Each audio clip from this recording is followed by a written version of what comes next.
At sa mga puntong ito, sobrang lipay ng dagway ng Master Gerson kasi nakahuli na pala dahil sa dito ng malaking gamay na tilapia. Ang miniti talaga at pagkalin ko rin ka Master Ivan ay nakahuli na po si Ivan dito. Nagbira-bira talaga si Master Ivan dito at sobrang lipay talaga ng kanyang dagway. At dito rin sa aking isang pamingwit ay nakadali na po ako. Sobrang lipay talaga ng aking dagway. Sa sobrang kong kalipay, yung kaluluwa ko ay para na dumugawa sa aking katawan sa sobrang lipay. Kasi sobrang napakagilok talaga sa pamati para talagang wire na grounded yung aking pamingwit.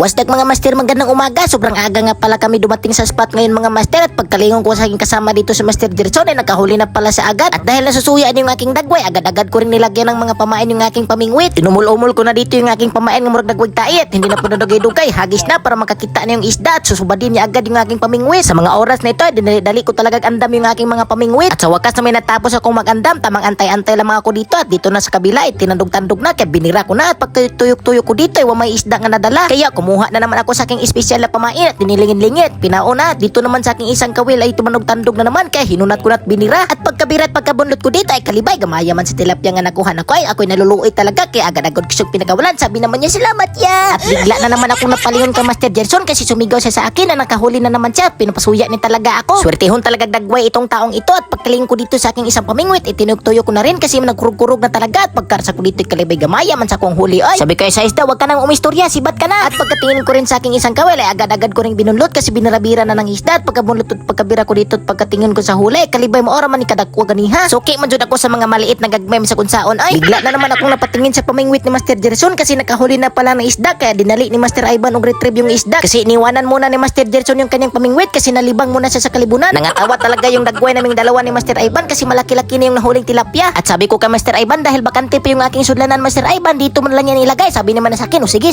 Sabi ko sa kanya, wag kang magsaba ni Master Gerson ha. Sabi naman sa akin, okay. At sa mga ilang milyong sandali ay agad nagkabalik si Master Gerson at ako nagtaka bakit nakadalaman ito ng mga isda. Manday kaya ito galing. At pagkaling ko kay Master Ivan ay nagbugha na si Master Ivan dito at hinihinluan na dito yung aming mga huli ng mga kuha kasi magsusugba na daw siya. At sa mga puntong ito, hindi ko na malayan yung aking isang pamingwit na binirabira na dahil pala ng isda kaya binirabira ko na rin dito. At pagkabira ko dito pagkatanaw ko ay dako-dako gamay na tilapia yung nahuli ko. Sobrang lipay talaga ng aking dagway kasi pure jud kini nga akong huli, walang halong binutbot. Muntik pang matunok yung aking tabadidoy sa kanyang pagkisi-kisi kaya agad kong tinutuok yung kanyang liog para hindi na siya makalihok. At tinatawag ko sa Master Gerson kasi pinapasuya ko rin siya. At sa mga oras ito, nagsimula na palang magsugba-sugba dito si Master Ivan. Paungunon talaga ang baga sa sobrang katambok ng mga tilapia. At pagkalingon ko naman kay Master Gerson ay nakahuli na po si Master dito. At sa mga puntong ito, tanghaling tapat na pala, oras sa pala ng pananghalian. At timing pagkaling ko dito ay dumating na dito si Master GM. At dinala rin pala niya yung kanyang pinakamalakas na pika-pika. Sobrang napakaastig at napakaangas talaga ang pika-pika niya na ito kasi napakalakas, napakarami na itong nahuling isda. At dinalhan niya din pala kami ng ulam na nilabog na tilapia. Sobrang napakalami. Agad-agad kong kinukuot dito yung aking matamis sa sili at binibigay ko na sa kanila para tutusluan. Tamang binidyo-video muna ang kamastiran dito bago kumain at hindi na pinadagay-dugay. Agad-agad ko nang kinukuot dito yung aking mahiwagang suka. At siyempre, inaabihan ko na rin yung aking dalang bahaw. At pagkaling ko dito, may itlog pala ditong tikling na dinala. At pagkaling ko dito ay nilabog ang kinalamian. At pagkaling ko dito, sinugbang arlamia po. Sa mga oras ito ay tabang hinabhabay na pala ang mga kamastiran. Kasi sobrang nagugutom na talaga ang aming mga kadagwayan sa mga oras na ito. Agad kong binahogan yung aking isa kasimanang bahaw nga hinggahi na. Kaya pagbahog ko dito ay nahuhumog talaga at kinakaon ko. At habang nagkain-kain kami ay bigla talaga kaming napatigil kasi yung pamingwit ni Master Ivan ay ginuroy-guroy na ng isda at mabuti na lang ay naabdan pa niya yung isda. Hindi talaga mapigilan ang dagway ni Master Ivan na makatisngi at makangisi dahil sa sobrang kalipay. Kasi habang nananghalian kami, nananghalian din daw yung isda. At syempre kasi nabitin talaga kami sa aming pagkain-kain ay agad din kaming bumalik. Halina kayo mga master, kain po tayo.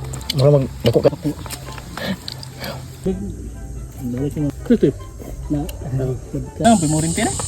Pimurin tira. Tahu murid. Pandal ni